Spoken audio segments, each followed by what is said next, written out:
Hey guys, before the episode starts, sorry for the way that the YouTube is going to be. Right now it's just going to be the level 1 Sidekicks logo on screen. During recording, something happened to the camera and it corrupted. Sorry about that. Won't happen again. As you'll hear in the podcast, we did record this really late at night. Preferably, we would have recorded normally in the day where we could have caught this and then re-recorded, but some things came up, so that wasn't a possibility. Thanks for listening, and we hope you really enjoy this episode. Hey, what is going on, guys? This is Tico with Level 1 Sidekicks. This is John. And let's hop right into episode 2. A couple things that we want to talk about, and let's just hop right into it. I wanted to start the show off with something that's kind of weird. It's different. Sonic the Hedgehog. The trailer. Movie, we're getting a live-action movie. The trailer came out, and that's pretty interesting. And the trailer came out. If you haven't seen it, pause the podcast, pause the video, go watch it. It is interesting. It's an interesting watch. So let's talk about it really quickly. Originally, I saw the poster when they dropped that a few months ago, and personally wasn't a fan of the way that the outline of Sonic was in the poster. When I heard about Sonic the Hedgehog when it was going to get live animated, I was really negative thoughts, Sonic the Hedgehog as trying to make it humanized in the real world. That's just weird because he's a physical cartoon. And a lot of the aspects of it are really, really cartoonish. It's a hard transition. You're starting to see a lot of that when not trying to transition out, but a lot Pokemon, of adaptation. Pikachu, Detective Pikachu, yes, Detective coming Pikachu. out in 2 weeks, right? We're gonna talk about it a little bit more next week. Yeah. But that's another movie where they're taking a cartoon and they're bringing it live action. And Sonic the Hedgehog, right? There are certain things about it that I didn't personally see, one of them being the rings. One of the big things with Sonic the Hedgehog is his rings, right? They kept his spin dash. I enjoyed that thoroughly. They might be hiding rings so that we don't see them. Well, you actually saw the rings when they was coming up the trail. It's by Paramount. But that's different. That's just showing, hey, Paramount's doing this. Here are some rings because Sonic. But in the actual content of the trailer, I didn't see any rings in there. I watched it 2 or 3 times trying to find them. Another thing is, I might be blind and I didn't spot it, but I didn't spot any Chaos Emeralds. It might be a little too early for Chaos Emeralds. That's the whole thing, right? My guess is they're not showing us Chaos Emeralds yet. I think that's what the beef is. One, they're trying to catch Sonic because Sonic is running and he does whatever, right? And he blows the grid. It's essentially an alien, and they don't want an alien loose and wild. And blows the grid, so they bring in Dr. Eggman, try and find him. Which I noticed Dr. Eggman has hair. Yep. For now, somewhere along the lines, right, I think the Chaos Emeralds come into play. And I think that's where you see the flip. Because generally speaking, with Sonic stories, Sonic is the bad guy in the beginning, and he fights to become the good guy. And Dr. Eggman is the good guy, and you see him that he's actually evil. With Sonic. Not just Sonic, but the Chaos Emeralds and destroying Sonic and everything like that, right, as a byproduct of it. And I think because if you watch the trailer, one, it's Jim Carrey as Dr. Eggman. Which I did not notice. I didn't know. No, as soon as I saw Jim Carrey, I didn't know it was him. But I felt like his, his... It's mannerisms and stuff. His mannerisms, exactly. It's very familiar. And I was like, is this Jim Carrey? But it doesn't look like Jim Carrey. So I had to look up IMDb to actually confirm it was Jim Carrey. I had the opposite reaction, actually. Did you? I saw him, and I immediately knew it was Jim Carrey. One, because I've been following Jim Carrey quite religiously with his different shows and things that he was doing to kind of catch it. But I saw him, and I immediately thought, okay, I think he's a really good actor, and I think he's a great person for Dr. Eggman. But the thing with Dr. Eggman is he's fat. He's an egg, right? That's kind of his gimmick. And I get that we're trying to make it realistic. Well, it's Egghead, his head is bald. Yeah, we're trying to make it realistic. But if at the end of the trailer, he has bald. Yeah, he has the mustache, I saw that. Right? Are we going to get some of these egg-like features? I don't know where we're going with that aspect of it. I just think it's a little... I don't know. I don't have enough context there to have a real say on, hey, here's anything good. Like, I think Jim Carrey looks really good as Dr. Eggman. I agree. The costume was really good. That's probably the one thing I'm excited about Sonic. Yeah, like the mustache was really good, but I felt like it was really weird. Like, Sonic looked weird for me because they tried to give. It's not just that he looks skinny. I felt like Sonic was more chubby, wasn't he? The problem is, in the cartoons, they always draw with a round body and stick legs. They gave him human-like features, and we don't have that, right? Like, we don't have, like, legs that come out from the bottom of us. They connect to our torso, and that's what they did with him. Maybe that's what it is. And that's what's throwing me off. Trust me, I spent a lot of time thinking about this, trying to figure out what is it that looks weird. So I think that's it. And my thing is, it just looks kind of, I don't know, man. I don't know what to think about it. Honestly, I like that it's a Sonic. Sonic is one of my favorite things. The only thing I like from the trailer was the fact that Jim Carrey was in it. And I've seen, I'm a huge fan of Jim Carrey. And I've been like following his career. And lately he hasn't been making like solid films as he used to, like back in the day. But I feel like this is like actually something that like hits the quality of work that he used to make, from what I saw in the trailer. So Jim Carrey has been making things. He's just been making more serious things, and he's been delving a lot into the art world, being an actor and all of this stuff. Especially at the caliber and the level that he was at, it is stressful. It does take a toll because it's the same thing like with you and Marty with Will Smith. Right? You guys love Will Smith. Oh, for those that don't know, we have an obsession with Will Smith. A huge obsession with Will Smith. And so the thing is everything he makes, you guys expect it to be incredible because it's Will Smith, right? A++ quality. And that's the thing is like you have that expectation, and everybody has that expectation. But and the when problem it doesn't reach it. Exactly. What happens when we get a movie like Suicide Squad, where you watch it, and because you're a fan of Will Smith, you expect all of this greatness, and it comes out, and it's a good movie, but it's not an amazing. A+++, like you said. Yeah. It comes out, and it's a C+. It was a good movie, you know. It had great elements in the movie. It's just that it wasn't great. We were expecting a lot more. Exactly. It was good. It wasn't great. And that's what happens with Jim Carrey. When you watch his movies, what do you expect? Comedy, and not good movies, great movies. And that's what you expected. So he took a lot of time off to do his different things. Explore his different possibilities. Yeah, explore different things. And so now we're getting this Sonic the Hedgehog movie. He's in it. I think it's going to give him a really, really good platform to kind of bridge those two gaps because he's been into the serious kind of roles recently. Yeah. And it's like still funny. Dr. Robotnik, everything like that. He's a serious character, but he has his funny, laughable moments. Again, I really like the images that are coming out from it, right? I just don't know what to think yet. It's true. Exactly. All we've seen is Sonic. Where's Amy? Do we know anything about Shadow? Do we know anything about Tails? It might be too early for all of Knuckles, exactly. But those are the questions that immediately come to mind for me, is when I see that is, okay, we're having this first Sonic the Hedgehog movie. Let's say we have a second one. A great transition in the second one is Shadow, right? It's a great way to have him be the villain. Add more characters, add more hedgehogs. Yeah, but my first immediate question when I saw that trailer is, okay, I see a very distinct lack of, where's Tails? Where's Knuckles? Where's Where's Amy? You know, these are stalwart characters in the Sonic the Hedgehog franchise, and most of the stories are told around these characters. It's always Sonic and friends. It's never just Sonic. And like overall, it's just weird.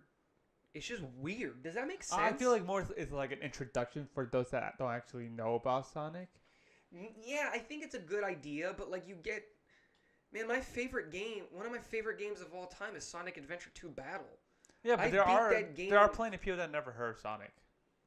Yeah, but those people deserve to be like. Yeah, where are you in a cave? This is coming for this movie. It's not just for the fans; it's for new fans, to explore the possibilities. So they probably need an introduction. But then you run into that thing is like, okay, is it worth getting new fans if you alienate the fans you already have?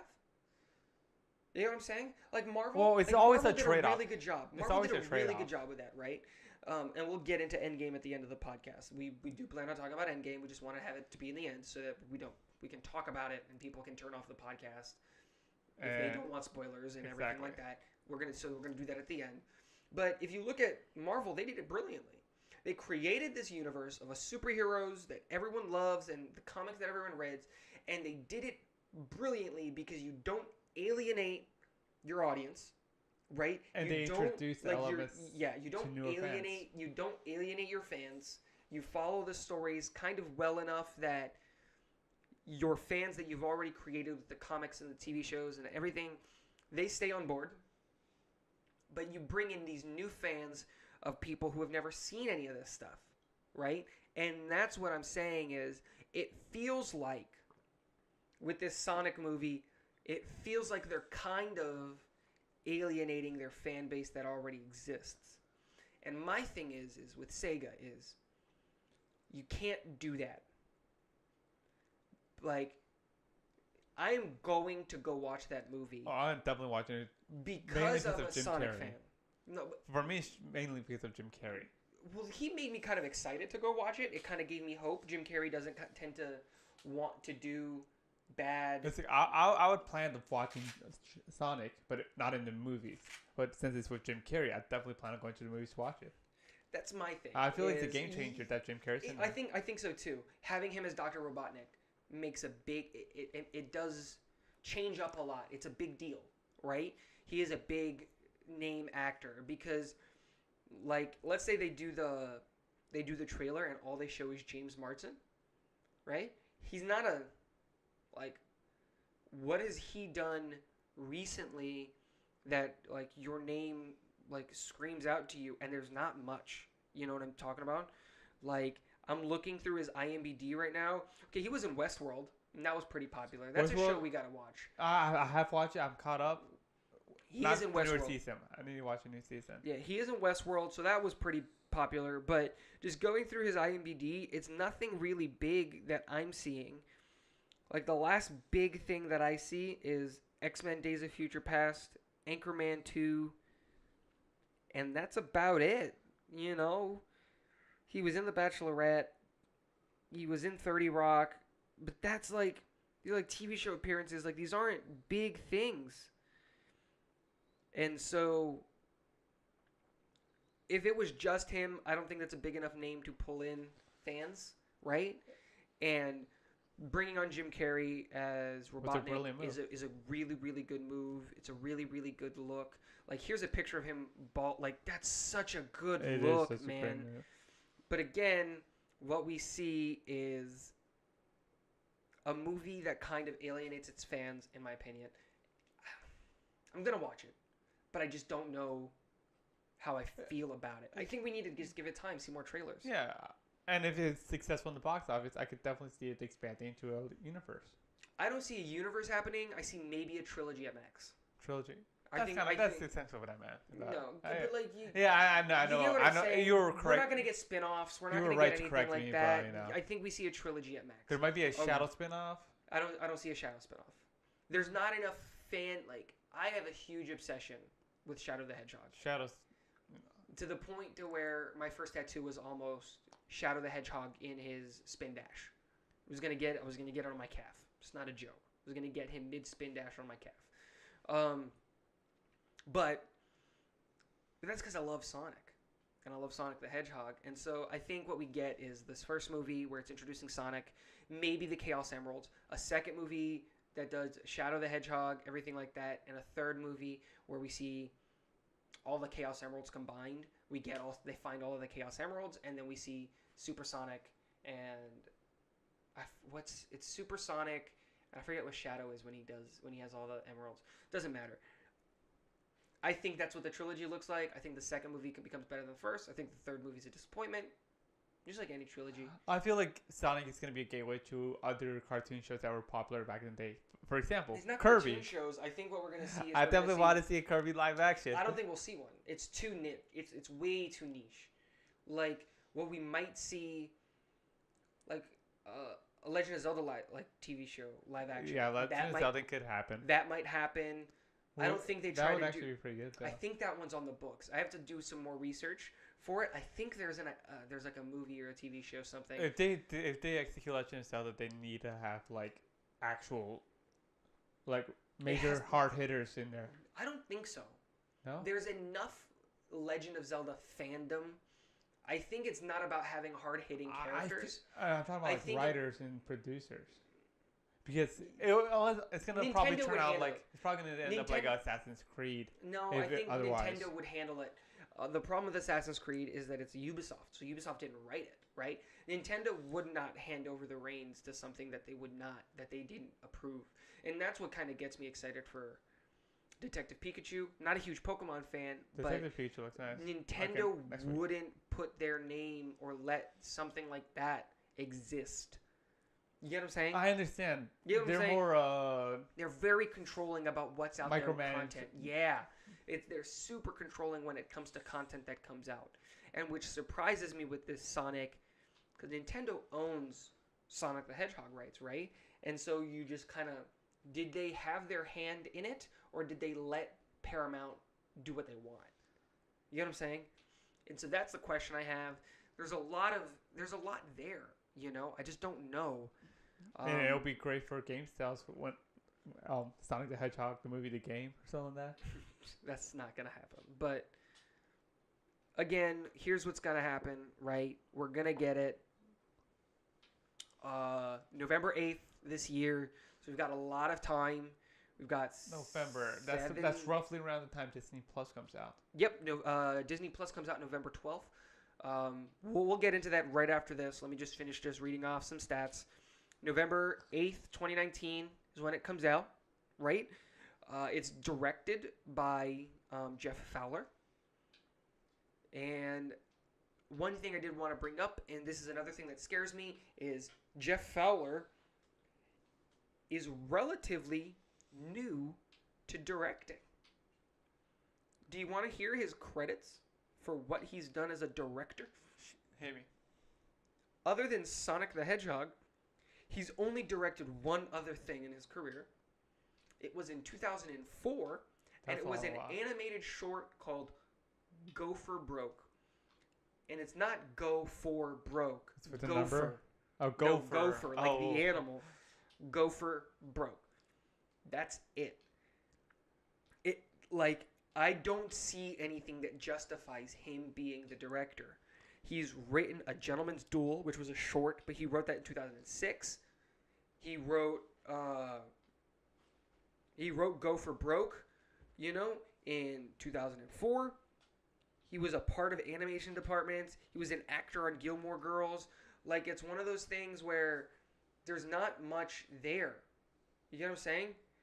What justifies him being the director? That's another thing that scares me about this movie.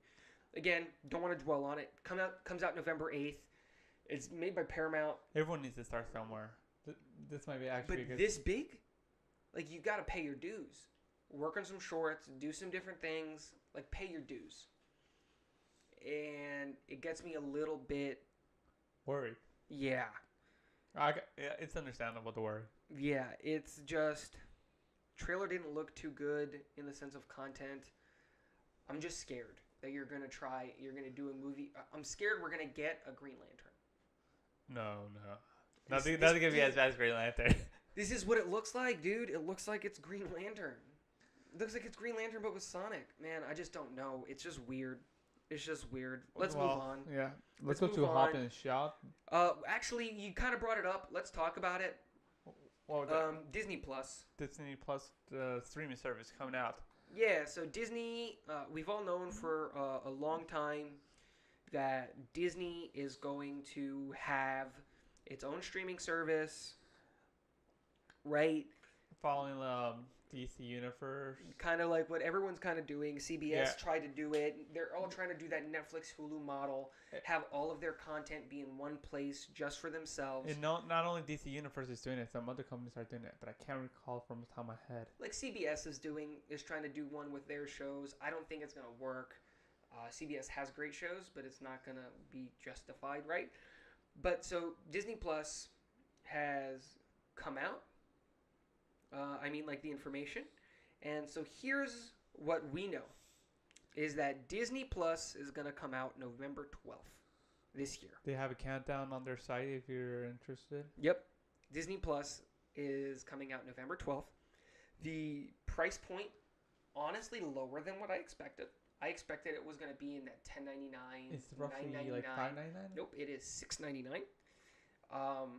And then you also Which is have the pretty annual good. plan, right? The annual plan is $69.99, which lowers your price per month to $5.83. A great thing about it is, as of right now, there's not going to be any ads at all on the service. So you don't have to do kind of like Hulu with some of their premium content. You're not going to have to deal with any of the ads. And I think it's a kind of a good move, man. Like, the thing with it is, so like Disney owns a lot, like, so a lot of people don't know, but like Disney owns ESPN, ABC, National Geographic, and none of that stuff is going to be on Disney Plus. So Disney Plus is going to primarily be Disney content. So what we know is we're going to get the Star Wars movies on there. We're going to get some Simpsons on there.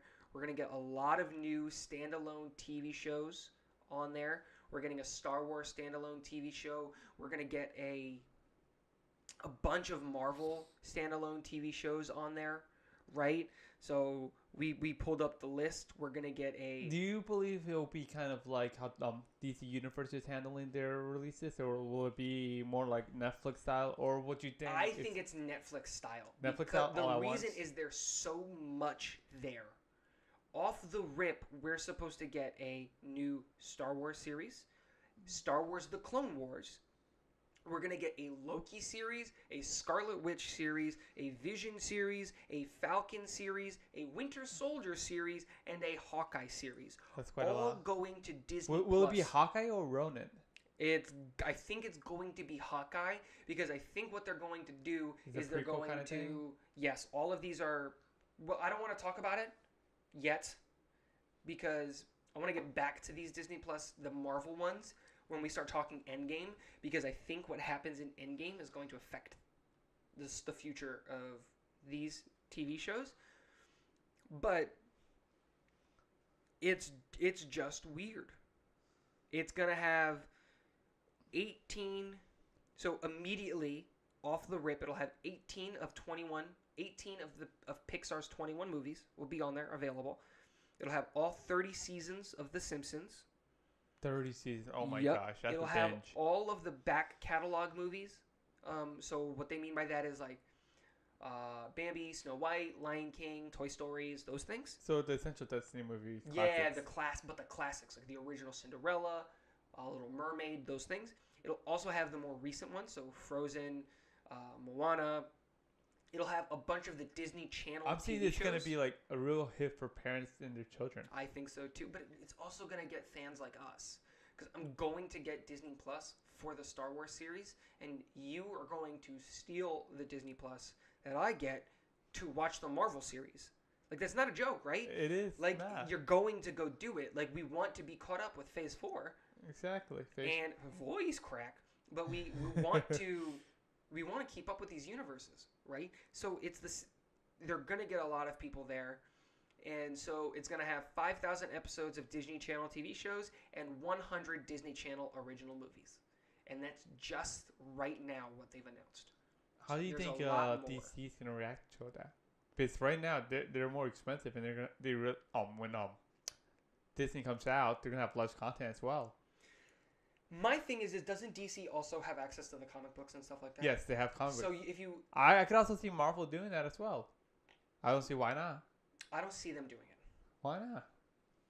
I don't see Disney doing it. That's the problem. Oh, It's not Disney. Marvel doing it. Remember, it's not Marvel Plus. It's Disney Plus. I don't see Disney doing it. DC's handling their own thing. So I think what we're going to see... I think one of two things happens. DC reacts by lowering their prices. Or Disney reacts, and after 6 months, they raise their prices. I don't think it stays at $6.99. Disney can afford to It keep might it be at an $6.99. introduction price. But like remember the it's Movie Pass? It's kind of like Movie Pass or Netflix. Yeah, where Movie Pass or even Netflix is a great example. Netflix started as what $4.99 a month, and now I don't know what your dad pays. It's like what $12.99 a month to have all of us watch Netflix. Yeah, right. But it doesn't. But you get what I'm saying. There is a lot there. There's a lot of possibilities there, and we can go a lot of places. We're getting Star Wars trilogies, Star Wars TV shows, Marvel TV shows. All the Marvel movies are going to be on there. You're going to have one place where you can binge watch all 22 movies, and because it's coming out end of year, 23 movies because it'll have Spider-Man: Far From Home. All of these things. Do you think it'll be instantly available? Like as soon as it comes out to DVD, it'll be instantly available in their streaming service? If they're smart, they'll do it that way. Because I think DC waits like a week or something before they release their DC original animated movies. I guess that might be another way to do it. Wait a week, wait 2 weeks. Let people buy it, then throw it out there. Let people buy it. I don't think people go out and buy. No, they buy it from like Voodoo or. But I get what you're saying. But my thing is like, do people still do that? Do people still go out and like buy movies like that? No. That's what I'm saying. They like, literally order off their Roku or the smart TV. Yeah, but that's what I'm saying. Is like, my thing is. If anything, just order Amazon shipping. I bought Deadpool 1 because I wanted a Deadpool 2 movie, right? So I went out and bought it on Blu-ray. I think it's still sealed. I don't think I've ever. No, I watched it because the internet was down. Yeah, when the hurricanes happen, you could have that as backup film. And so I went and bought it because I was like, I want to support this. I want another Deadpool movie. I think this was great. Like, let's support things that I like. It's the same. Deadpool 3. It's the same thing. Disney announced that they're gonna release a 22 movie box set called the Infinity Saga. That's gonna have all Iron Man 1, 2, How many Endgame. discs would that be? 22. Well, they it's might just compress 22 it, movies. actually. It's just 22 movies, right? We've also got to add, what about all the extra features behind the scenes? Just give like an SD drive with all the movies in it. My guess is exactly what you said. I think what they'll do is they'll start linking either phases or something along those lines, or they'll do it chronologically, right? So what you'll see like Captain America, the first one. Was it Iron Captain Man first? Marvel. Yeah, but let me finish. Oh, so Captain about America, I Captain Marvel, and I don't timeline. That's what you meant. Yeah, do it chronologically that way, or they could go just like by superhero movies. They could put all the Iron Mans on one disc. Iron Man 1, 2, and 3. Captain America, Winter Soldier. It's just like Captain Iron America, Man on one disc, right? Yeah. Thor 1, Thor 2, Thor Ragnarok, Guardians of the Galaxy 1 and 2. They could do that. I think the right move is just release it in phases. Like the phases, you just have booklets, right? So I have the box set for Star Wars. What you're talking about. It'll be nice. I have the box set for Star Wars, the first trilogy, so 4, 5, and 6.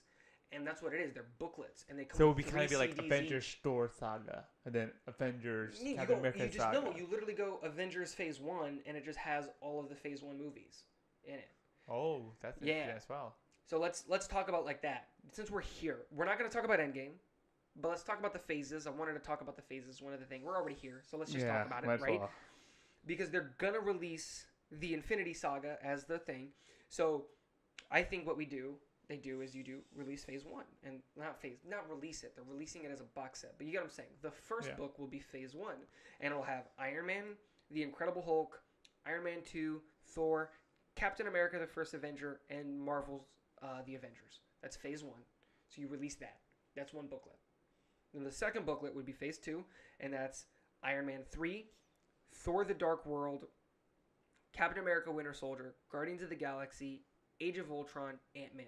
And that's Phase 2. And then an even thicker book, which would be Phase 3, which would be Civil War, Doctor Strange, Guardians of the Galaxy 2, Spider-Man, Thor Ragnarok, Black Panther, Avengers Infinity War, Ant-Man and the Wasp, Captain Marvel, and then leading all of it up to Endgame. And you do it like that. And you do those 22 films. And then the question is, do you add Avengers Far From Home, a key Avengers Far From Home, Spider-Man Far From Home into that box set? Because technically, the Russo brothers and Feinstein have come out and said that that's part of Phase 4? Yep. Phase 4 Begins is with Spider-Man. no, it does not begin with Spider-Man. I'm It sorry. ends with Phase 3 ends with Spider-Man Far From Home. Endgame So they is might not. actually wait for it to come out. Well, yeah, it's not coming out till in the end. No, I'm of the talking year. about the. Yeah. But what I was gonna say is it's not. We have one more movie in Phase 3, but we just had Endgame, which is one of the biggest things ever, right? And so Kevin Feige has officially come out. He said, hey, we're not done with Phase 3. Far From Home is still part of Phase 3. And we're setting up Phase 4, which we'll get into a little later, right? I don't think we're ready to get into Endgame yet. But, yeah, I wanted to talk about that. They're releasing the Infinity Saga as a box set. I saw a picture of it. It looks really cool. It's just Thanos' hand with the gauntlet on it with all of the Infinity Stones on it. It looks really, really cool. Just black background and just says Infinity Saga. I just love black backgrounds with stuff like that. It looks so good. You brought it up a little bit earlier. Hobbs and Shaw, so Fast and the Furious. Oh, that was a while ago. Yeah, Fast and the Furious are making a new movie, and it's not Fast and the Furious, and it doesn't follow Vin Diesel and his crew at all. Spinoff follows, obviously, Dwayne "The Rock" Johnson as his character, something, I think it's Luke Hobbs. Yeah. And Jason Statham as his character, something Shaw. Don't really follow the Fast and the Furious movies like that. It is, yeah. You saw the trailer. If you haven't seen the trailer yet, pause the podcast. Go look at the trailer. It's actually a nice watch. What do you think? I thought it was actually really funny. Again, yes, it's another one of those movies. I feel like it's going to be kind of like Shazam, I initially did Aquaman-like. not notice that it was Fast and Furious until you pointed it out. Well, yeah, like after you sent me, hey, you should watch the trailer for this, and then I was like, this is like a Fast and the Furious movie, right? Yeah, I was like completely baffled. I was like, wow, it looks nothing like a Fast and Furious movie. I think that's the biggest takeaway. I think honestly, that's the biggest takeaway that you should take away from this trailer is that it is in the Fast and the Furious universe. But it's not. It is not a Fast and the Furious film. It's going to be ridiculous. That guy literally has superpowers. Like he's bulletproof. This is ridiculous. Jason Statham takes one of, like, I don't remember what car it is, and he drives it underneath too. So it has Fast and the Furious elements, but it's not the elements where it's like unpredictable, like crazy like just situations just happening. Yeah, but it's not a racing movie. It's not a racing movie at all. It's just an action-packed comedy action film. Yeah, I think watching it, I'm gonna be honest. I'm gonna get a lot of flack for this. Not a big fan of The Rock as an actor. I'm the same way. I love him as a person. I think he's great. Follow him on Instagram. I follow him on Twitter. He's one of the most inspirational people on the planet. He wants nothing but good things for people. And I think that's awesome. I can see from his characters, from all his movies, that he's a good person. He's a great human being. I don't like him as an actor. I feel like he's a one-dimensional actor. And he always does these. The same. He's Dwayne "The Rock" Johnson in every single one of these. He's not like a dynamic actor. Does that make sense? Yes, I know exactly what you're talking about. That makes sense. Like there's some people, like there's some actors that are like that, right? But you've got like Robert Downey Jr. I feel is like that. Dude, he's Iron Man. Like he is Iron Man. But he has scarred himself, branded himself as Iron Man. No, but I mean like as a human being, like he's just like that. He's witty, he's quick, he's smart. He's not a genius, but like that's just who he is. But then you get really dynamic actors like Benedict Cumberbatch. Wow, he's great. You can go from being Sherlock to going to the Enigma Machine. The Enigma Machine. Such a good movie, man. Going from that to being Doctor Strange, and he does all of these different things, all of these different movies. They're all different characters, and he can pull them all off individually perfectly. That's a dynamic actor. And when I look at Dwayne "The Rock" Johnson, it's okay being a one-dimensional actor. Some people are like that. Yeah, you play with your strengths. Tom Cruise will never be in a movie that's not super Tom Cruisey. Exactly. Exaggerated, crazy, action-packed stuff. And that's fine. I love the Mission Impossible movies. I think they're stupid. I think they're horribly written, and I still have watched Every single one of them. It's okay. I say this all the time. It's okay to like bad things. I'm a New York Jets fan. We have not been good in my entire life. It's okay to like bad things. But again, that's the fun of it. Yeah, I'm not a fan of Dwayne The Rock Johnson.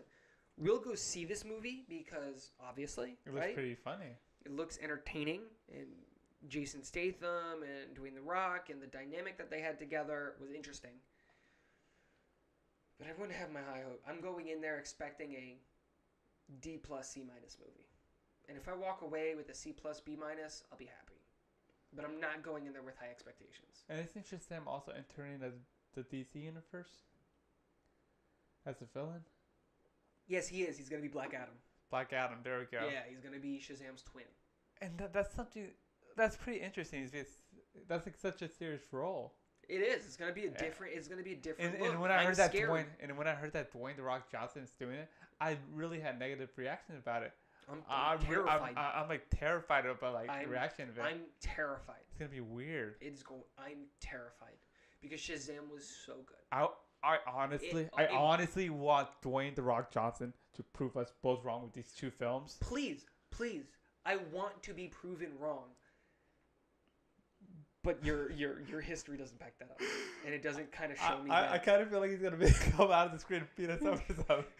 He wouldn't beat us up. He would talk to us with a smile, and we would just be intimidated by his sheer size. We would have to look up at him and be like, "Yes, Daddy." He's huge, but again, I hope I'm proven wrong. Honestly. He's such a good guy. He deserves it. I hope I'm proven wrong. I hope that he shows to all of us, "Nah, I can do this. I'm okay with being this, and I can be Black." It's like I've done a lot of movies. I've seen my problems and flaws, and I've worked at it. Yeah, just grow from it. You know what I mean? Like, just learn, adapt, grow. Interesting. Ultimately, just wanted to bring it up. It's Fast and the Furious movie. It's an action movie. Doesn't have to feel Fast and Furious, but it's still in the same universe. It kind of does, but it really doesn't. It's a weird kind of twist there. Again, I'm a little bit more trusting because of who the director is, right? It's David Leitch. So if you don't know who David Leitch is, he's done a lot of things as directed the first Deadpool No Good Deed, which was the short, and then he directed Deadpool 2 and John Wick, the first one. So it's an interesting resume. He's got other things in there that I don't care. He directed Atomic Blonde. I'm sorry, that's a pretty big movie that came out. I never watched it. I think I've watched it. I don't think I was a fan of it. Whatever, doesn't matter. So he's directed that. So he's got a couple things under his belt as a director. He's produced a lot of movies, right, and TV shows and different things like that, where he was a producer. He did a lot of work as an assistant director or as a second director, and so he has experience. So he was like an assistant director in the Teenage Mutant Ninja Turtles movie, Captain America Civil War, Hitman movie, the Jurassic World movie, Anchorman 2, the Wolverine movie. There's a lot of things here that he helped in that seemed they're pretty big movies. Pretty big movies. As assistant directors. So he doesn't really have a super say in it, but he does kind of have a say in it. So it's there. But again, I'm just a little bit worried. I enjoyed the crap out of John Wick, the first one. I don't know why I haven't seen the second and the third one yet. I should go see it. But again, Hobbs Shaw comes out August 2nd this year, directed by David Leitch. It'll be interesting. I'm definitely going to go out of my way to watch it. Yeah, we'll go watch it. That's my thing. I don't think I'll go out of my way to watch it. Out of your way? That's my thing. You're just like, if it's convenient, you go. It's in theaters. I'm not going to go opening weekend. It's not one of those movies. I'll see it eventually. It's not like a go-to movie. Like Sonic the Hedgehog, I'm going to watch opening weekend. Not because I expect anything good. Because it's a Sonic the Hedgehog movie. And I want to form my opinion early. Right? Before the... Yeah, I want to form my opinion early and get it and then have time to dwell on it and sit on it and let it stew and simmer and kind of see where it goes, right? So Fast and the Furious presents Hobbs and Shaw comes out August 2nd, 2019. I don't know why I'm pitching these movies, but just so you know, coming out in a couple months. We got, 2 months till this movie? So We have a long time. I don't want to say it's a long time. 60 days is a long time. Yeah, so we've got that. Let's move on. One of the things I wanted to talk about, because it's been plaguing me recently, is so we're huge gamers. We love gaming. We love gaming, but you're more into the gaming news than I am. So Yeah. And, what do you think? What are the new interesting games coming out this year? and that's the or problem. month? And that's the problem that I wanted to bring up is, so we're pretty big gamers. Amongst the both of us, we have every platform to play video games on. And by amongst the both of us, plan on expanding our I systems. have everything. I have the PlayStation 4. I have the Xbox One. I have the Nintendo Switch, and we also have the PC. So there's not a platform that exists that I can't play a game on. The only one you're missing is the PlayStation 4. Yes, and but I'm we're planning working getting on the Pro. we're working on upgrading. I'm just our waiting for a Xboxes. good game to come out that actually wants me to jump on it. We plan on upgrading our PS4s to my The Pros, PS4 to the PS4 Xbox Pro. into Get them X. a PS4 Pro, get the Xbox One X, and upgrade them, because the goal is ultimately we're trying to get a little And bit more content. Not enough time for the Switch Pro or whatever you call it. Not Yeah. yet, but maybe in the future when they come We'll towards the see. game. There's not enough news on the Switch Pro is the problem, right? The Switch Pro, as they've announced it, we're getting a smaller version of the Switch. Which is going to be great for the parents who wants to buy it for their children. Great, yeah, it's going to be a great product. I think it's going to be more. I think the specs were supposed to be Nintendo DS size, kind of, that kind of size platform, which I think will be really interesting. More of a to-go gaming, because I don't think I've ever played my Switch an extended period amount of time off of the dock. I like it on the big screen. I like watching it at 4K. And I prefer playing it as a handheld. So there is that. And so we do plan on upgrading. We do want to release more content. We are looking at setting up our studio in different ways and how we can get more content out there. So there is more shows and things. We're not going to announce anything because there's still a lot of things in the work. Still a lot of Kinks to fix, bugs and things to work out, and honestly just money to spend. So trying to save up our money there to get those things going, because obviously we want to do these things right. So we're trying to make sure we have enough money to get the games, get the game capture devices, get the webcams, get those different things like that, so that we can record these things properly and just have more content for and you I guys. have an ODC over little small stuff. OCD over those things. But again, that's not what I wanted to talk about. But keep your eyes open and your ears open for that. So new content coming out soon. We have a new show we're currently working out the kinks on. What would you say? 2 weeks? 3 weeks? I see. Yeah, 2 weeks. 2 probably, weeks, 3 yeah. weeks, right? We're Definitely 2 or 3 We're writing weeks. our first script now. Give us like a month, like Yeah. podcasts get some few fans in here. Yeah, but it's not just that. I think we're working out the kinks. We're writing the scripts. We're recording these as dry runs just to see how the format works. See where we could like improve. See where we different could things like that, change but- in our other. Yeah, new networks. content. New Yes. content for the YouTube channel coming out. We're really, really excited there. But games. I have looked up the list of games for 2019 that are coming out. New games. And man, April, so I am super disappointed. man on. There is nothing coming out that has me like, oh That my grabs god, like your attention. excited. Has me excited to play games. And I'm just looking through this list, right? I'm just going to read them to you.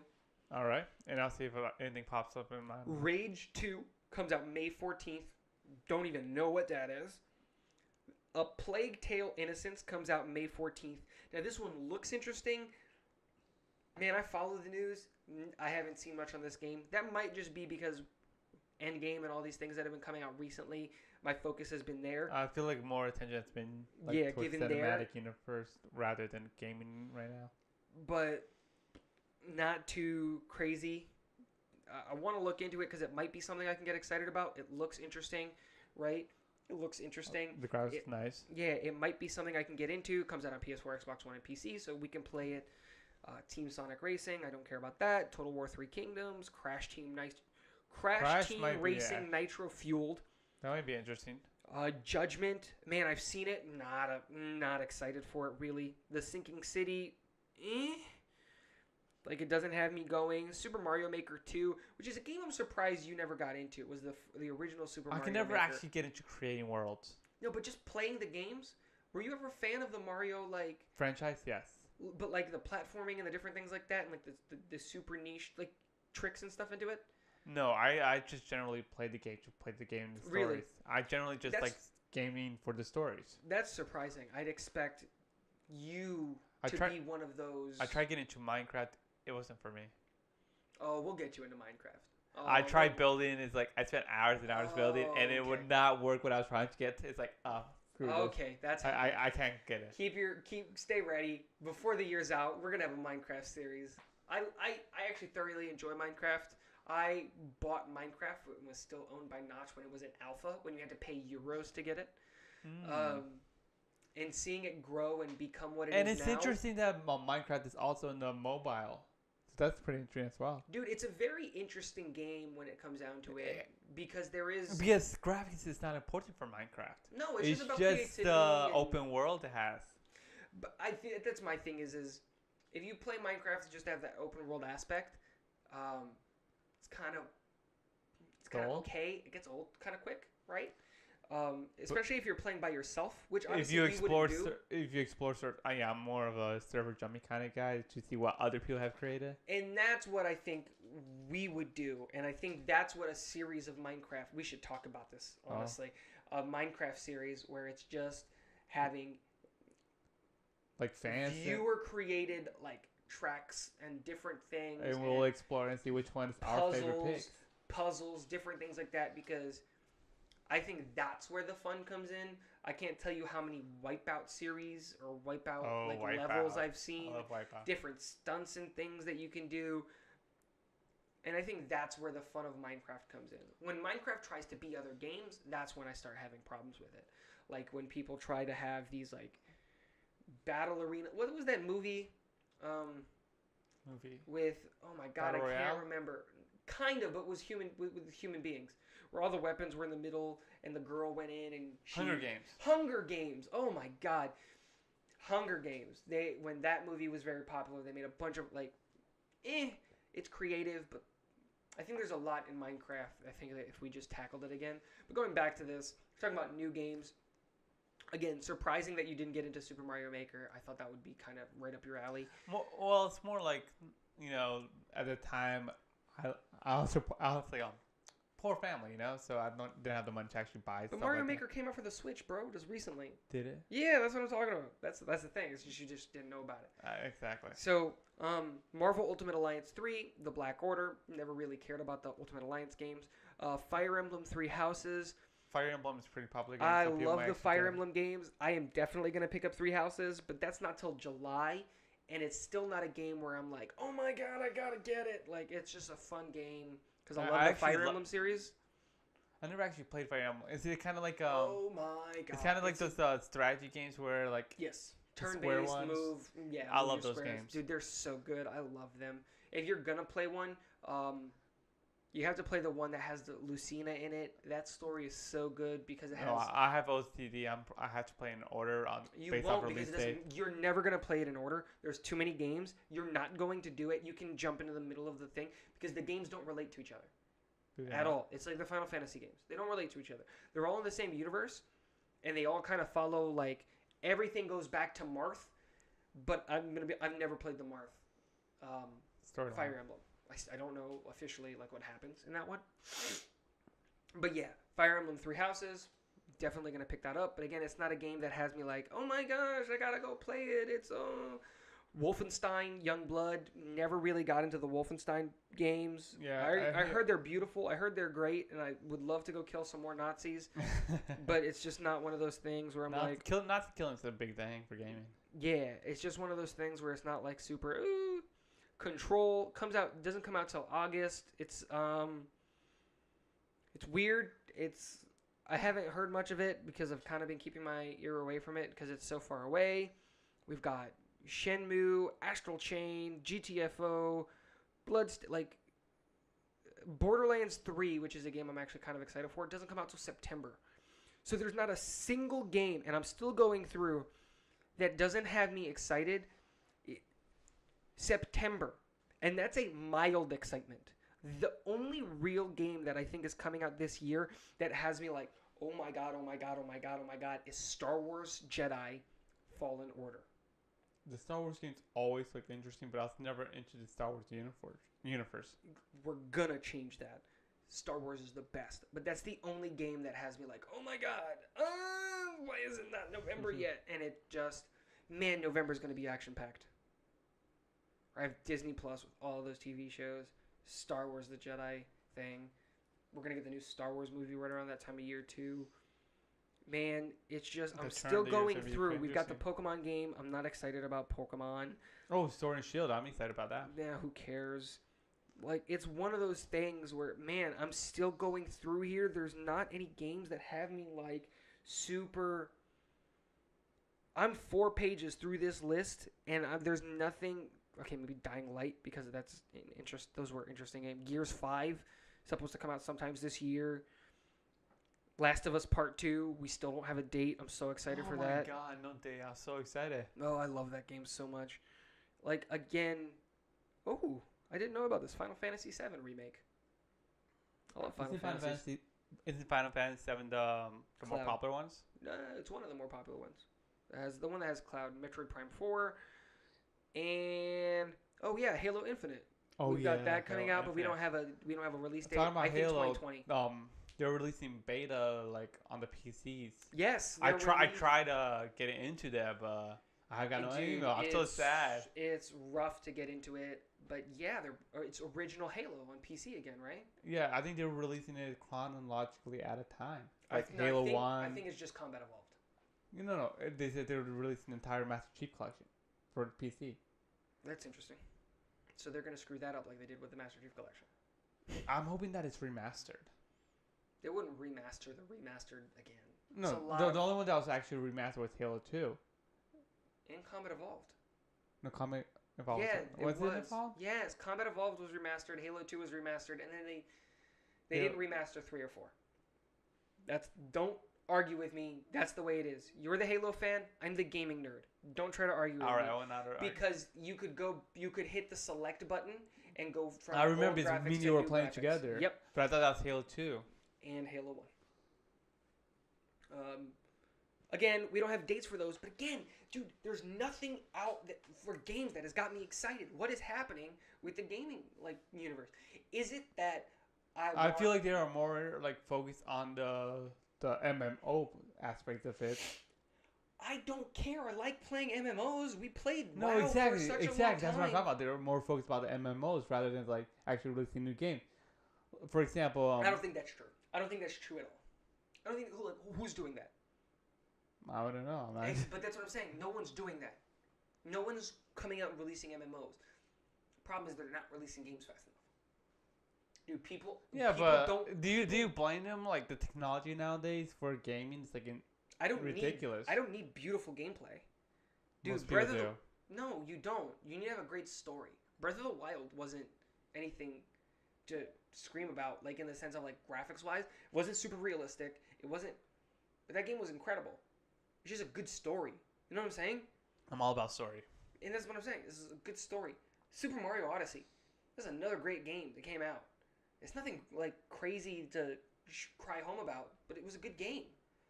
And those are the last 2 games that I've played recently. But again, I keep going back to these old classics, man.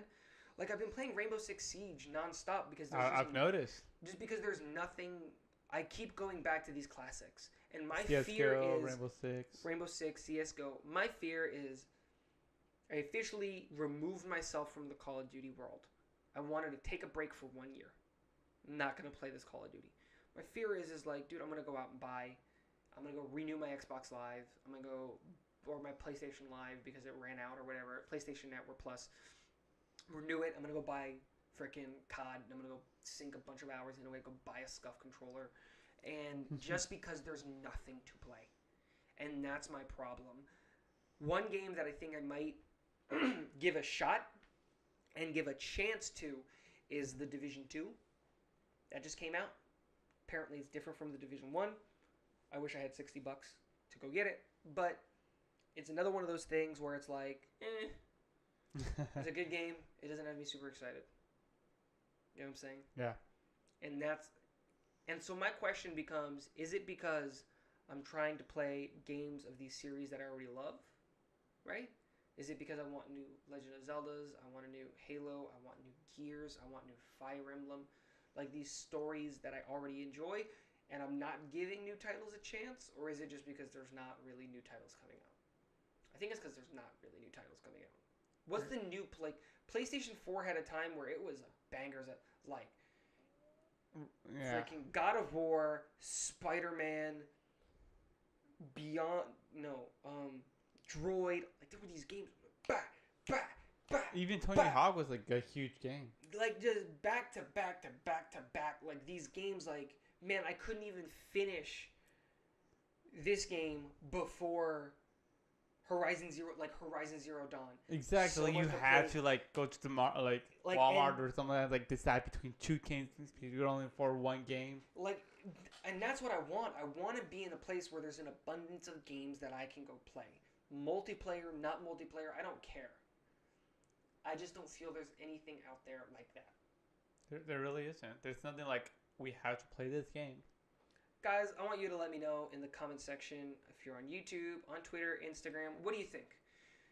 Am I being too nitpicky there? Are there new games that are coming out that I should be excited? Like, those games are probably going to recommend those urban games. What are they called? No idea what you're talking about. All right, whatever. But again, are there games that I should be excited about that I'm not excited about? Let me know. Because I'd love to be excited about new games. I love gaming. I started this podcast not to talk about nerd stuff, but I wanted to talk about gaming stuff. Honestly. Just for reals. That's just kind of was my dark horse. But since we're on gaming, wanted to talk about, I haven't told you this story yet, because I wanted to keep it a secret. Kind of gave you a brief rundown of it. But do you know about the newest scandal with Twitch? You told me a little bit about it, but I don't know the exact details. Go ahead. All right. Twitch. We all know what Twitch is. For those of you who may not know what Twitch is an online streaming platform where people live stream their gameplay. Mostly multiplayer games. Not necessarily. That's not true at all. Is it not? That's not true at all. It's a live streaming platform. That's it. It's focused around games, but there are other things. Like, people cook and do stuff there. They do art on there. They do I've seen some podcasts art, on there. yes. Yeah. So, for the longest time, people like to follow what the highest growing channels on Twitch are, right? Who's gaining the most followers on Twitch? Because that kind of gives a landscape to where They should be gaming, improving. YouTube, whatever kind of happening on Twitch, like that follower growth is kind of what we see in the community, because a lot of people go in that direction. So what you see is there's a lot of people that are, growing. And for the longest time, the highest growing channels were 3 channels. Ninja, who primarily plays Fortnite. He was a Halo Pro. You've seen his streams, because I've recommended you to watch him back when he was a Halo Pro. Was a Halo Pro who transitioned to Fortnite. Plays Fortnite now. One of the highest growing, fastest growing. This month, for the last 30 days, Ninja has accumulated 236,221 followers. He's number 4. Normally, he's number 3. Second, one of my favorite streamers, I've been following his career ever since he played CSGO professionally on Cloud9. Huge Cloud9 fan. Is Shroud. He's gained 254,489 followers over the last 30 days. And then there's Tfue. I think that's how you pronounce his name. He was a Fortnite professional player, played for FaZe. He gained 347,443 followers. Those 3 kind of alternate on who the highest growing channel is. Generally speaking, it's between Shroud and Tfue. So, out of nowhere, this channel came. I'm going to tell you what the name of the channel is. Ready? 01SH01. They streamed slots. Slot machines? Like slot machine simulators. They streamed for one day. For I think it was like 6 hours. I think it was 6 hours. And he was last seen live 22 days ago. I want you to take a guess. He is the highest growing. I'm sorry, because we don't know their sex. They are the highest growing channel on Twitch for the last 30 days. I want you to take a guess, just quickly. It doesn't round nice, even numbers. You don't have to go like 188,406. Just nice, even numbers. Where do you think 01SH01 is? 500. Close. They have 500 or 500,000. 1,000. Close. In the last 30 days, this, what we all assume is a bot channel, has accumulated 569,067 followers. That is insane. He has accumulated over 500,000 followers. And they have accumulated over 500,000 for 1 day for 6 hours. 1 day for a little. I don't want to say how long they streamed for. I think I might have that stat wrong, but they streamed for 1 day. That is insane. 500,000 followers. 500,000 followers. Almost 600,000 followers. Why would anyone followers. want to follow someone that's streaming slots? And that's... No, people like it. Like, people play poker on Twitch, and people follow that. And so I understand poker, but slots? People like what people like. You like watching chess streams. And I don't get it. I like playing chess. And I'll watch chess YouTube videos. I cannot watch a chess stream. I like playing poker. I like playing poker a lot. Can't watch a poker stream. I can watch a YouTube video because it's highlights. It's the nice hands. And that's what I want to see. I can watch poker Twitch. But again, dude, if you do it, there's people out there that like what you do and will watch it, right? So you have to believe that. So my question isn't the slots part. My question is they've streamed once, and they have 600,000 new followers. How? And so the question that comes up is exactly that: is how? Is it people actually following it? Because I don't think so. There are places that you can go where you can buy what? Followers. And what do they exist for? YouTube, Twitch, Instagram, Twitter, Facebook. You can buy likes and social media presence. And that's why nowadays sponsors don't look for what's your subscriber count. What's your follower numbers? Those numbers matter. And that's why please help us, follow us on Instagram, Facebook, Twitter, all of the different things. Wait to listen to the little card at the end of the show. Really helps us out. But what they care about is interaction. If you have 100,000 subscribers, if you tell your subscribers to do something, how many of them do it? And that's the number that matters. If you got 100,000 subscribers, great. How many comments or how many likes do you have? How many people are actually engaged? Because I subscribe to channels that I don't watch anymore. That I haven't unsubscribed. See what I'm saying? Yeah. So that bears the question is, like, dude, how? How do you have 600,000 followers in 22 days? Maybe you're testing something out, like on the Twitch server, that they reported to Twitch and stuff. For example, like a security bug in their system. Bro, that could also be a possibility. I think it's just Russians being Russian. Like, it's crazy, man. The growth that's happening on this channel. I know it's not super news or anything like that. I just thought it's pretty interesting. Like that, I think that was pretty interesting. A fun fact. Yeah, it's a fun little tidbit on there. You know, there's a lot there. All right. Now, Game of Thrones. Let's get into that. Game of Thrones. We're halfway through the season. We've officially... Episode 3 came out on Sunday. All right. Are we providing spoilers or not?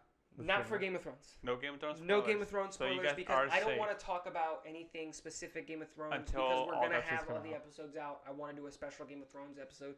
So, spoiler-free episode when it comes to Game of Thrones, so you don't have to worry about it. Game of Thrones. We're halfway through. If you haven't watched, if you don't know, obviously episode 3 is a battle scene, right? It's a war Episode scene. 33,000, yes. The Battle of Winterfell just happened. Not going to say how it ends. We're not going to even make comment on any names, anything, because I don't want to even come close to a spoiler. Like you did when we were driving to watch Endgame. We're halfway through. Episode 3 just ended. We have 3 more episodes. And my question is... What was your overall reaction towards the episode 3? Fun fact about episode 3. I loved it. I see where people see that it's too dark, right? But me and Marty watched it on my laptop, brightness fully up, in a dark room. We saw everything. Yeah, but when I watched it, I was watching it during work when I was cleaning in a well-lit room on my phone with brightness full on. And I cannot see anything. That's where I think the beef is. I think that episode is more watched in the dark. Yeah, without any spoilers, episode 3, watch it in the dark. Turn off all your lights, close your curtains, put your brightness as high as you can on your device. It is a dark thing. Fun fact about that, did you know that episode of Game of Thrones, that battle is the longest consecutive battle scene in TV or TV as well? TV or movie history. That is insane. Do you know what held the record beforehand? What? Which one? No, do you know what No, battle? I do not. Have you seen the Lord of the Rings movies? Yeah. Oh my God. Am I going to have to... We're gonna have, that's like 8 hour... We're going to do that. That's like an 8-hour day, but we're watching the trilogy. I love the Lord of the Rings movies. You're going to have to watch all 9... You're going to have to watch all 9 Star Wars. The Clone Wars TV show. I've watched all the Star Wars except the newer ones, but I need catch up and fall in love with it. Catch up, fall in love. Okay. The Battle for Helm's Deep was, before Sunday, the longest consecutive battle scene in TV or movie history. Now that record is held by Game of Thrones Season 8, Episode 3. With, I think it's a total runtime... I'm not going to say it because that might be a spoiler. It's the whole episode. I think it's a total runtime. They consider the battle, I think it's like 48 minutes or something along this line. Yeah, it's crazy. It's a crazy long battle scene. I love it. A lot going on. There's a lot going on. Me and Marty, we plan on rewatching it because there's so much going on. I definitely need to rewatch it. I watched Network and I could barely see anything. There's a lot going on, and you feel like because there's so much going on, you miss little things like that. Yeah, little tidbits here and there. That's not what I want to talk about. I don't want to talk about episode 3. What I want to talk about is we're 3 episodes in. We've got 3 left. Do you feel like they can answer and put a bow and wrap up Game of Thrones nicely with the remaining 3 episodes? Do you think at the end of this we're satisfied with what we're given? My honest opinion on that fact is I do not think fans will be satisfied. Well, the fans are not going to be satisfied because it's going to be over. Right? There's so much unanswered questions in Game of Thrones same thing as a whole. Yeah, and that's my beef. Is there's so many unanswered questions, man. And the fact is, it isn't HBO's fault. Yeah. It's the writer still has to finish his 2 books. No, but we know what the ending is going to be. He told the producers of the show because he's on his deathbed, right? That's not it at all. Is it not? That's not it. My thing is like, dude, why did you make the season show so short? Is it budget? Like, what is it? I think it's content. It's not. I don't think it's content. You're telling me that the last 3 episodes you couldn't spread that out? You couldn't. The last season they only. You couldn't make. The last season they only had 7 episodes. That's what I'm saying. Why have the episodes been going down? There is content there. There is information that can be passed. There is, there's stuff there. There's stuff to be had. There's stuff to do, and there's so many questions that are left unanswered. Dude, this is 10 years. This is 8 seasons, all to find out who sits on the freaking Iron Throne. At the end of it all. That's when they established democracy. But that's my thing, is at the end of this, do you think we have a nice, even if we don't like how it ends, do we have a nice overarching end to the story that's acceptable? Because we know, and it's already been confirmed, we're getting a Game of Thrones prequel series. A prequel series. Yes. Would it be like from directly like completely original, or will it be completely original prequel series going now, handling the history of it? So the Targaryens are still the throne. It's supposed to primarily follow the Starks again. Yes. Because Game of Thrones, I think everyone can agree, it primarily follows the Starks. Yes. Actually, no, it follows everybody. Yeah, we have the Daenerys timeline. It's more Stark kind of. No, not really. In the beginning, it was. Yeah, Season 1, it was, right? But then Ned dies, and so. But allegedly, we don't know when in history it is, so we don't know if it's going to be like leading up to the Mad King dying. We don't know. We don't know if it's going to be about the Night King. But that's the thing, is we don't know if it's going to be original. I want it to be the original story, way back when. The Tree Kids creating the Night that's King what I'm talking about. to kill the humans, and then them thinking, oh, we've created something way too powerful. Then they're partnering with humanity to push back the Night King, the creation of the Wall, to hold the Night King there. The creation of the Night's Watch, like all of that. No, because that's way in the future at that point. But you get what I'm saying, yes, right? I get the general gist of it. And that's... So we know we're getting that. So Game of Thrones isn't over. This story, the fight for the Iron Throne, this arc is over. The Song of Fire and Ice? What is it? Song of Fire and Ice. No, it's not. Shut up. Something like that. Game of Thrones. The Battle for the Iron Throne. Like, this is it. Like, this is ending. Don't look it up. It's not important. Stop. Where do we end the series happy, or do we end with more questions than we have answers? If they are making a prequel, I feel like those questions could be answered in the prequel. So I feel like there will be questions left in the series when it's finished. I don't think so. Here's my beef. I think you've got 3 episodes. You've got 3 episodes to answer a crap ton of questions. Who's going to run the Iron Throne? Who's going to sit on the Iron Throne? Who's going to be... What's going to happen to the North? What's going to happen to the South? What's happening to out West? What's going to happen to the Wall? No, what's happening out East? You know what I'm saying? In Marine and in those cities. Like, what's going to happen to all of that? Dude, you're telling me you just left Marine and all of those things with your Dothraki and your Unsullied, and that's just it? I need resolution. What's going to happen? What's going to happen to your dragons? Are we going to get more dragons? I feel like there's way too much to cover in 3 episodes. And that's what I think. I feel like we're being set up for disappointment with the end of Game of Thrones. I hope to God not. I felt like they could have stretched it a little bit longer. That's what I'm saying. I think if they added an extra 2 But I felt like they wanted to stay true to the actual books. I feel that's why they're ending it. What do you mean? The books aren't out. He's still writing them. Yeah, but he himself has announced that he's not sure that it will ever be released. They'll be released. He's going to write them. He's going to release them. And if he doesn't, someone's going to take his mantle who has the story. He's going to finish writing it. Like, we're going to get an end to Game of Thrones. Man, I just don't know what's going to happen there. And I really like this show. I really love the content of the show. There hasn't been a good show like this in like a long time. A long time, man. A show that gets Westworld is pretty good, but it's not at Game of Thrones level. Yeah, and that's what I'm saying is like Game of Thrones is really good. They've created a cult following, man. People have Game of Thrones tattoos. Like, you don't just do that for any show. Dude, you know what show I really like? Brooklyn Nine-Nine. I'm never going to get a Brooklyn Nine-Nine tattoo. You know what other show I really like? How I Met Your Mother.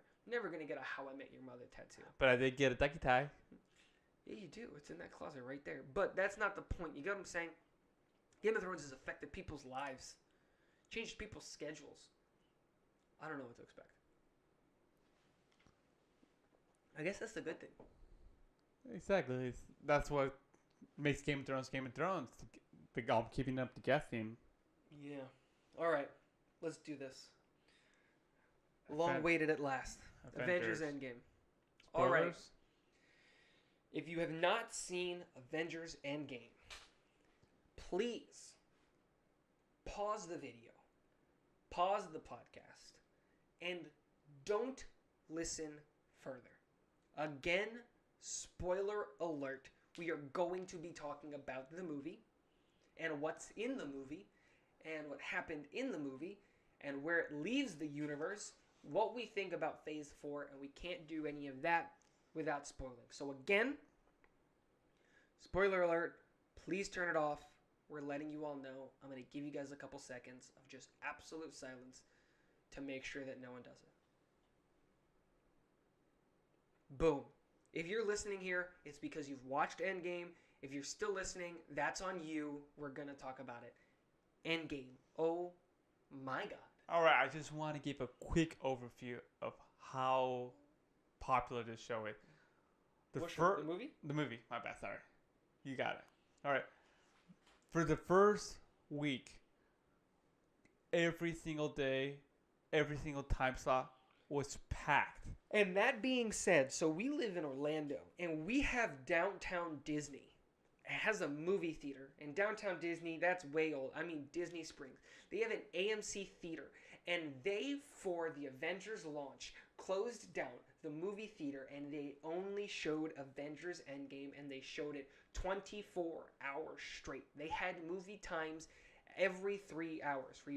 For those of you that don't know, Avengers total runtime was 3 hours and 2 minutes. Super crazy long runtime. Like, super crazy long runtime. 3 hours and 2 minutes. So if you never mind, these are people already watching.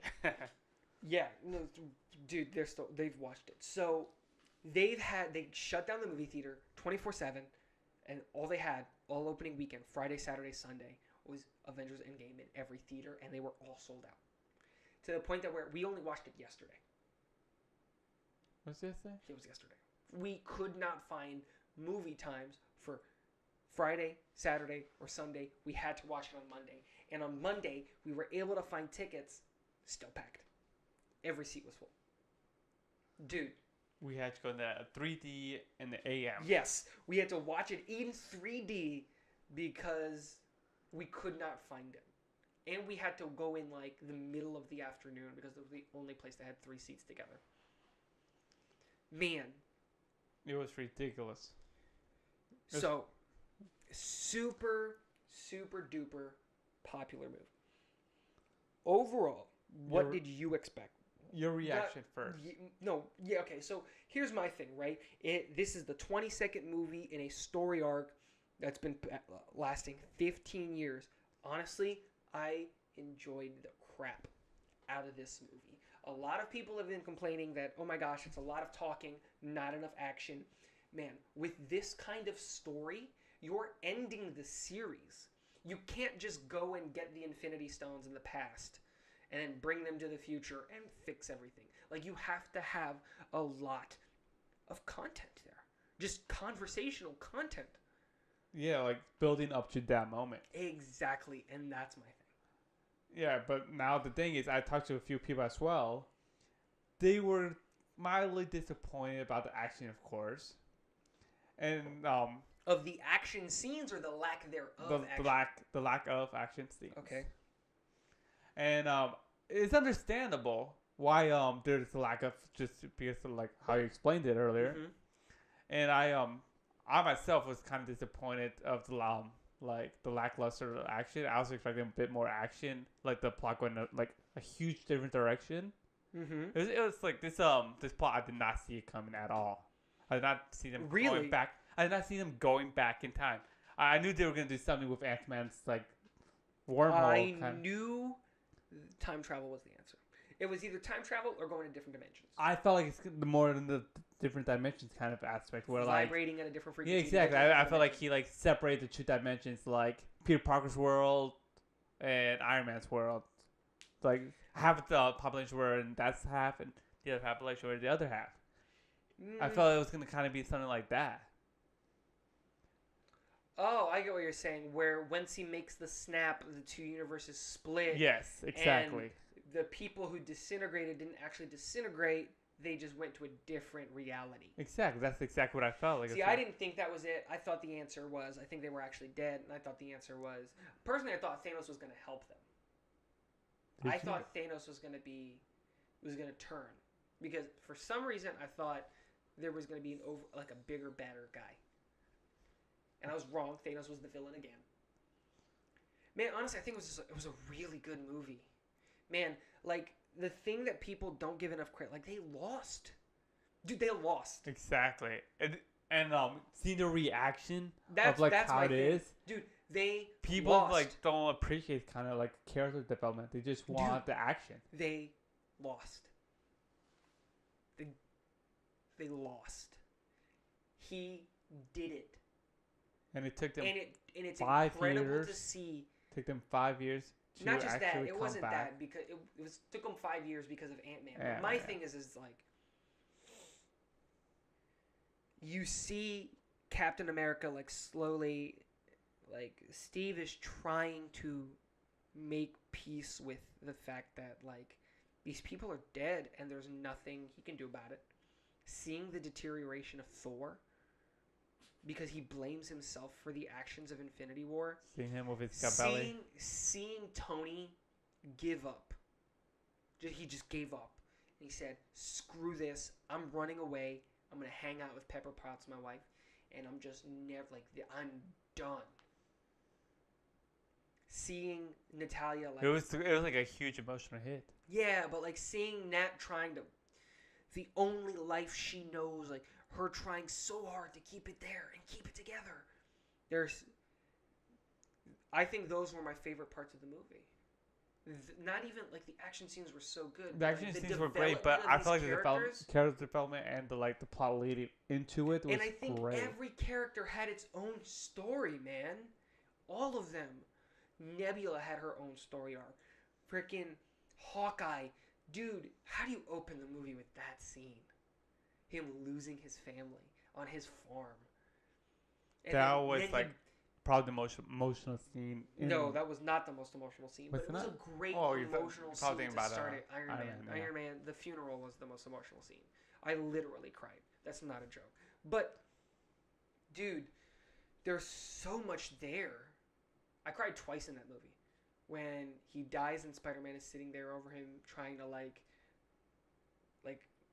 man, I can't talk about it. I love that. Like, I love Peter Parker and I love, like, Spider-Man's my favorite. And just him, like, seeing his hero die right in front of him, that's rough. And then his funeral, watching Pepper and the kid and all of that. Like, it's a rough. Wanting the hamburgers. Yeah. Dude, the cheeseburger scene. Hey, you hungry? What do you want? I want a cheeseburger. It's like, that's such good writing. Like, it's predictable, but it's just like, we're going to call back to the first movie that started all of this with Iron Man. And we're going to go back to that. Because what was the first thing he did when he got back? Is he went and he got cheeseburgers. And what's the first thing she wants? Well, what can you guess? She wants cheeseburgers. It was such a good thing to see it. And I feel like it was such a well-written movie. It was calculated super perfectly. I think every move was done super intentionally. Like it was a masterpiece. Like, you could not write it any better. There were flaws in the movie. There were times in the movie where it dragged on. There were some scenes where... And I am thankful for those times that dragged on because I had to go. So. It's a 3-hour movie. You had to go to the bathroom. But, like, there are certain things, like, they were funny when they weren't funny. But I feel like these stories ended, man, well. And it just, like, leaves you, like, a sense of longing, knowing that there's no more Avengers. For now. We still have Phase 4. But, like, you're right. And that's what I mean is like, they answered all of the questions, man. There's no more questions about Tony. Tony's gone. Tony's cut dead. out the ties. Like, his story ended. And it ended... in the first time he actually does a selfless act. Like, just to do it. Every time, I feel like Tony as a character, he's been doing these selfless acts more for his own ego. He privatized world peace. You know what I'm saying? Like, when he said it in episode, like Key Episode 1. But the first movie, there's these different things, right? Blah, blah, blah. I feel like Nat, I think we got a good end to her story. I hate to see her go, right? Black Widow and her sacrificing herself to save. Which was a pretty fun action scene to watch. Yeah, but like her doing everything to save, Clint and Hawkeye to make sure that he can still be with his family and everything. Like, these are great endings. Mark Ruffalo, Bruce Banner finally reconciling with the Hulk, right? And becoming the Hulk, right? Like, full time. Captain America finally deciding, dude, the world is saved. The universe is saved. There's no one worse than this. I'm done. Gonna go back and settle. I'm done. I'm gonna hang out with the love of my life and take Tony's advice and see what. Like Thor. Finally, he gets to talk to his mom, and he gets to get closure. And he gets, hey, it's not my fault. I know that my job is to run Asgard, but I'm not set up for it. Such a good ending. And we still have story arcs there, right? We still have an Ant-Man story arc. We still have a Hawkeye story arc. We still have a Spider-Man story arc. We still have a Spider-Man, Black Panther, Captain Marvel. There's still stuff there. Guardians of the Galaxy. What's going to happen now with the door and with Thor joining there, but what about Star-Lord and Gamora, right? Yeah, like, Gamora's now back in the universe with no memories of what happened. Exactly. The romance. And what's going to happen with Valkyrie, right? She's now running Asgard. So what's going to happen to Asgard? There's stories there that still, you got what I'm saying? I could definitely see a movie, The Valkyrie or something like that. She might get a series. But that's my thing is the Scarlet Witch, she's back, and so we have these things where we've got the different Pepper. We finally see Iron Woman. She's a BA in that suit, man. She is incredible in that suit. But is she gonna stick with the suit? I loved your prediction of the kid at the funeral, which I forgot was the kid from Iron Man 3. Does he take up Iron Man's mantle? Like, yeah, it's like, I feel like, why include him? Why do that callback if they're not going to develop anything in there? Exactly. And that's my thing. I think, honestly, it was done super well. I think Tony dies a hero. I think the Captain finally has the ending that he deserves. He deserves to be with He deserved that ending. Right? The passing from the shield, from him to, like, it's such a good ending almost for Phase 3. Because technically, the ending for Phase 3 is Spider-Man Far From Home. That's, by the way, people, if you don't believe me, that's Kevin Feige said that.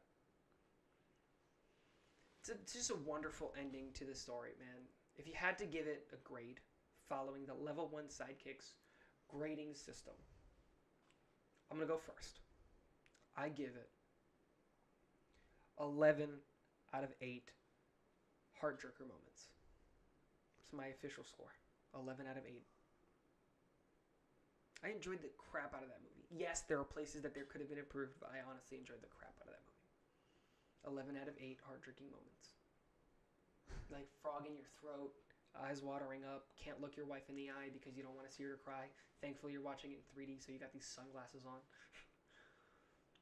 I give it 3 happy faces with thumbs up. Out of? And 2 crying faces with tears drooling down their eyes. Okay, I know what you're saying. Grading with emojis. Makes sense. So this is one of the things I wanted to talk about. Disney Plus. We're getting those TV shows. So, the TV shows that have confirmed that we're getting on Disney Plus is, I'm going to go in reverse order from this list. We're getting a Hawkeye one. Where do you think the Hawkeye story picks up? It could be Hawkeye or Ronan. That's going to be an interesting thing. It's not Ronan anymore. If it's not Ronan, it's probably... Hawkeye again. Because he's only Ronan when he's trying to avenge the fact that his family's dead. Right? So when the snap happens and he goes and he starts killing that's him being Ronan. So because he's back primarily to in Hawkeye Japan. again. So he's back to Hawkeye. I think that's how it works. So he's back to Hawkeye again. Where do you think this story picks up? Is it a prequel or is it a post Endgame? I feel like it's gonna be a prequel. I think it's post Endgame. I feel like I feel like all the series are gonna be prequels. I think he finds his successor because man, I'm blanking out on her name, but there was a girl very excited. 13 Reasons Why. What's that actor?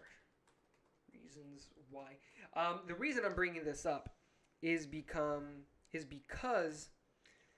so Catherine, I think that's her name, Catherine Langford. Nope, don't want to go to Netflix. I want to go to IMDb.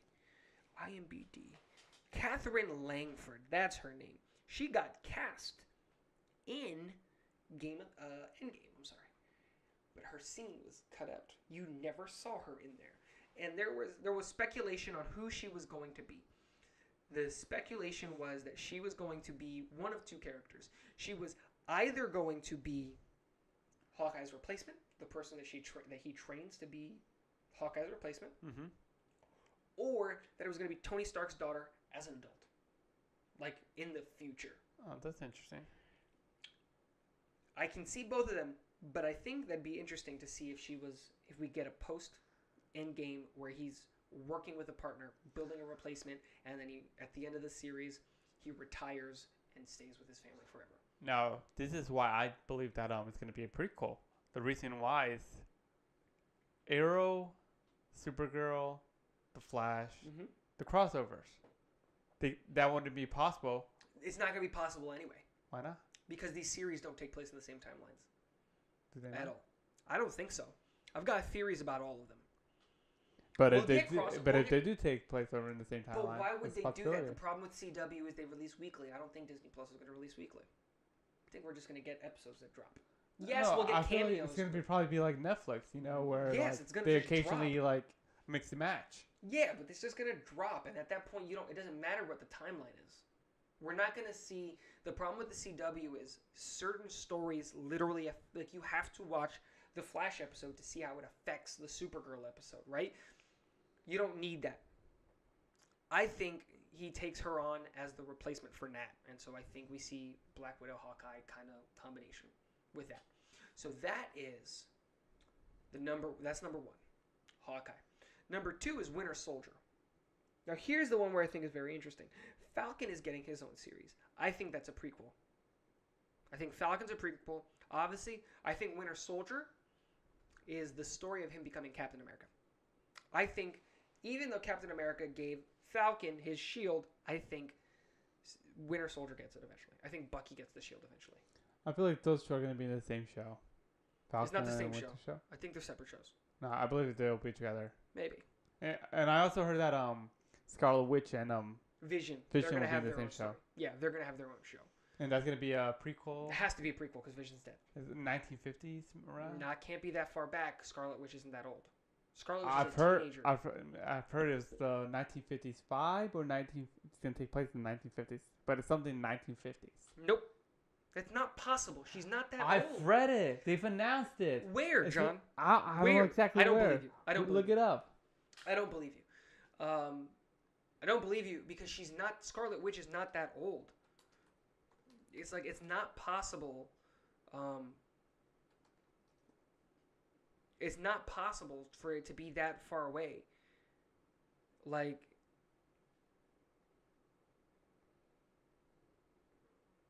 yeah, we have no information about it. Literally no information. All we know is that we're going to get a TV show that's called WandaVision right now. See it right here.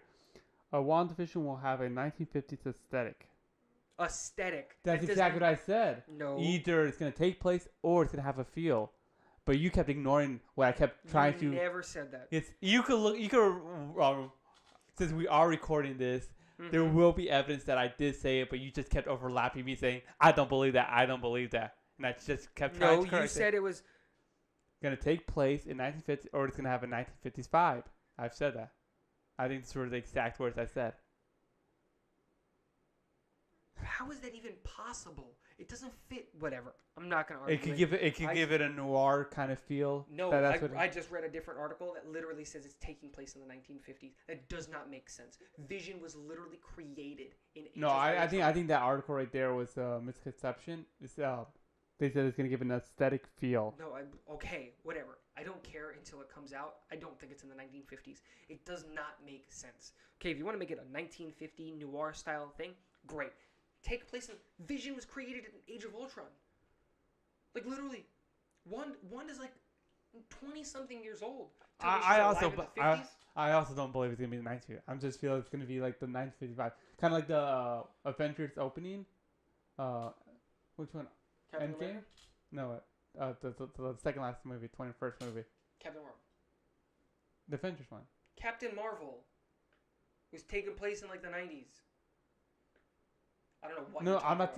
I'm talking about the Avengers movie. What was the second last one? Infinity War. There we go, Infinity War. You know how Scarlet Witch and Vision had a thing, like in Paris or something like that. I feel like it's gonna be taken around that time. I don't know. Maybe. I think that's when it's gonna be taking place. I think it's gonna be post Age of Ultron, pre Infinity War. I think you're right. Post Age of Ultron, pre Infinity War. That has to be it because that's when they become friends. It's kind of that gap where their relationship grows with one another. Yeah, I think that's there's what's a gonna be. couple years and all of this stuff. I agree on that. And the feel was 1950s kind of noir kind of feel when they were introduced in the dark alley. You have to rewatch it. Yes, it is. No, because they were in the freaking Avengers hall because they were keeping her there. They only went to Paris when she was trying to run away. It was like in the beginning, wasn't it? No, the beginning. Holy shit. Dude, you stop trying to. You are kind of hard at it. You gotta watch. There was a scene where they were running away in Paris. Yes, but that's way late into the movie. Yes. Like. Was Vision there as well? Vision is chasing Scarlet Witch. Do you not remember? They're on different sides of the fight. Vision is pro the. I forget what it's called. The Accords, and Scarlet Witch is anti. So Scarlet Witch is what? Hiding. And where is she hiding? In Paris. And Vision finds her, and they send Vision to go after her. How do you not remember this? Whatever. I don't want to talk about Scarlet Witch. The one I want to talk about, why I'm leading up to this, is the Loki TV show. I've got a theory about the Loki TV show. It's not important. Focus on the Loki. I need you to listen. I'm listening. I need you to look at me because this is very important. Right? Because it changes everything. It's not important, but you think it's important. It's very important for you to listen to all of the details for what do you... Because I got to ask a question. I need you to focus. Loki TV show. Where does it take place? I know, without anything being said, where it's going to take place. Story time-wise. Where do you think it takes place in the story? Prequel, after, what's happening? Can't be after because Loki's dead, but. I'm thinking around the time where he escaped. Remember? Yep, that's what I was going to bring up. I think the series takes place after the scene where they mess up and they don't get the cube, the Tesseract. Yeah. When he takes the Tesseract and disappears, that's when the series starts. That's exactly what I think it'll be. I think that's such a good idea, bro. I think that's honestly such a good idea because now he can wreak havoc in all of the world. Because now he has the Tesseract again, and he disappeared. I think it's a great, great idea. So we've been going on for about an hour and 40 minutes. Yes, it's quite a long episode. It is. It's 12:45, and we've got to edit, upload, and do all of that stuff to get this episode up for you guys tomorrow or today at 10 a.m. Had to push it last minute a little bit just because of Endgame reasons. Is there any last minute thing regarding Avengers Endgame that you wanted to talk about, touch on? No, I do not believe there's anything. I have one last thing that I kind of wanted to touch on. Throw in there? And bring up just really, really quickly.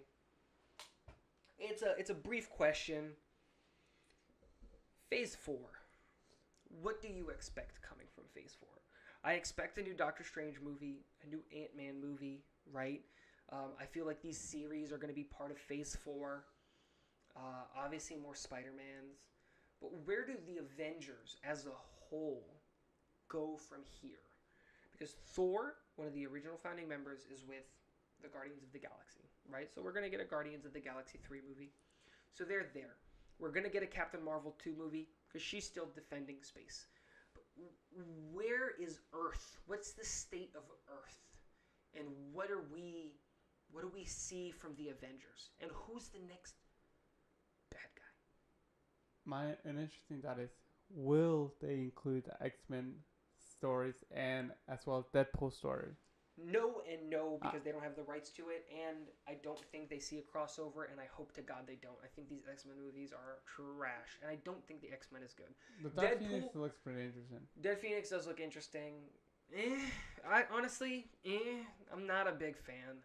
These new movies, it's so convoluted and so complicated, and so much is just don't think they're good, honestly. But that's besides the point. I just don't know what happens with Phase 4. There's like so much like work room. There's so much possibilities that they could do with it. You're not telling me Iron Man and Captain America are gone. We're getting replacements, right? Bucky becomes Captain America. Of course. I think that kid becomes Iron Man. I feel like it's gonna be like a new Avengers.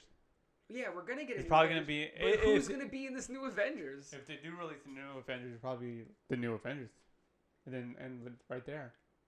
That might be the last movie. The new Avengers. I don't know. It's so interesting. There's so many places Phase 4 can go. So many places Phase 4 can go. And that's my thing. Do you have any kind of, I don't know, supervillains for Marvel like that? It's going to be like Darkseid or whatever. But that's all DC. That's DC. Man, I just don't know what to expect. I'm truly, for the first time, I don't know what to expect. At all. Because you got to give to these, Marvel. This is a great wrap-up, you know? Dude, the Infinity Stones are gone. All loose ends. The Infinity Stones are gone, right? Because Thanos destroyed them. They returned it back in time. And they returned them back to the exact moments that they were taken. So where can they go? There's nowhere to go. You know? It's not that there's nowhere to go. There's so many places you can go. Who's the bad guy? What's the overall... I don't know, man. I'm excited for the future to see what happens. We still have Spider-Man and Thor and Guardians of the Galaxy, and that's awesome. But we just lost two stalwarts of the Avengers. We're not going to see Tony Stark again. I love Robert Downey Jr., man. I don't know. It's kind of like not seeing any more Wolverine. Yeah. It's weird. It's honestly weird. So with that being said, let us know what you guys think about Phase 4 and what's to come. If you have any predictions, any superheroes, anything, let us know because honestly, I want to know. I want to have something to kind of be like, oh my gosh, Phase 4. Theory. Yeah, it might be possible.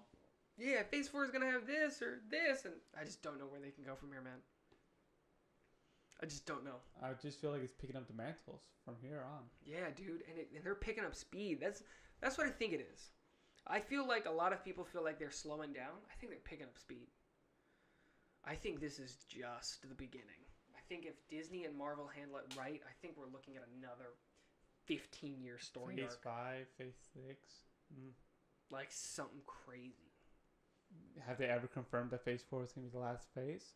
Well, they've never confirmed that Phase anything is going to be the last phase. They're not going to have a last. As we could see, there's a possibility that there might be a Phase 5 or Phase 6. There's probably going to be. But that, again, what is that story? It's making money. Why would they end it right here? Exactly. All right. Let us know what you think in comment sections and Twitter, Instagram, Facebook. We would love to chat with you guys. Hop in the Discord, all that stuff. Because we just want to know what you think. Man, Endgame was so good. But yeah, hey, this is Tigo with Level 1 Sidekicks. This is John. And like I said before, we're working on some new things. We're really excited to launch that stuff and get it going and everything like that. But other than that, I think we're out.